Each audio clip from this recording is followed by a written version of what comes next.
Hrithik Roshan yavukanye intoki 6 mu gihe abandi bavukana intoki 5. Kirishi cyangwa se umwite Hrithik Roshan yakuze atazi kuvuga neza kubera ko yaradidimangaga bimwe bikomeye cyane, ndetse ugasanga ku ishuri rimwe na rimwe abana baramusetse ndetse bikamutera ipfunwe. Ubundi amazina ye mwamenye nka Kirishi, gusa bamwita Hrithik Nagrat Roshan, akaba yaravutse ku itariki 10 mu kwezi kwa mbere 1974, avukira i Mumbai mu gihugu cy'Ubuhinde. Hanyuma ise umubyara ni umunyambollywood ukomeye cyane, umuproducer ukomeye cyane, akaba na director mu bijyanye n'amafilimi, bakamwita Rakesh Roshan. Ariko na sekuru cyangwa se ise ubyara se nawe yari uwo mu mafilimi cyane, ariko we akibanda cyane mu bijyanye n'umuziki. Hanyuma rero Hrithik Roshan cyangwa se Kirishi mukura kwe yakuze afite ikibazo cyitwa stammering cyangwa se kudidimanga, akavuga nabi ugasanga ku ishuri abana barimo baramuseka ariko ntibyamuca intege. Hanyuma rero n'ubundi mukura kwe yakuze afite ikibazo gikomeye cyane cyo kuba umugongo we wari uhetamye, ikibazo cy'indwara yitwa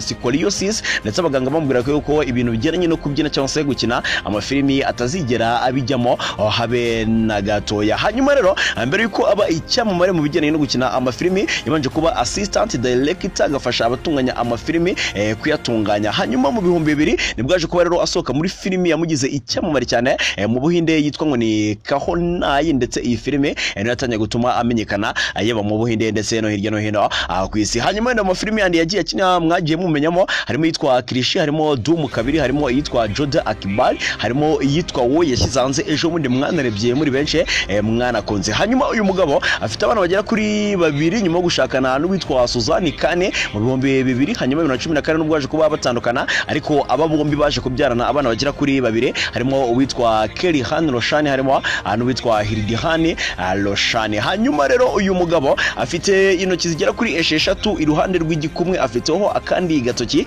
ariko mu filimi agenda akina akenshi ntago bashobora kubikwereka kubera ubwamamare bwiwe, ariko afite intoki zigera kuri 6. Hanyuma rero akunda gukora gym cyangwa se fitness, ikindi akunda kubyina cyane, n'umwe mu banye Bollywood cyangwa se abakinnyi ba filimi bazi kubyina cyane. Ikindi yigize kugira depression, ariko abasha kuba ayitsinda ubwo buzima bwose aza kuba abunyuramo. Hanyuma rero ikindi yariyeho nkuko nabikubwa afite imyaka igera kuri 54, ariko n'umwe mu bakinnyi ba Bollywood abakundwa cyane n'abakobwa benshi. Ikindi aracyari fit, umurebye ukamugereranya na papa wawe wakubyaye, ushobora gusanga Hrithik Roshan akimurusha ubusore kandi ari we ushaje. Ngira muri comment hanyuma umbwire filimi yiwe wakunze, ikindi umbwire icyamamare fose yako twazagarukaho ubutaha. Hrithik Roshan naho ngewe nyitahoza.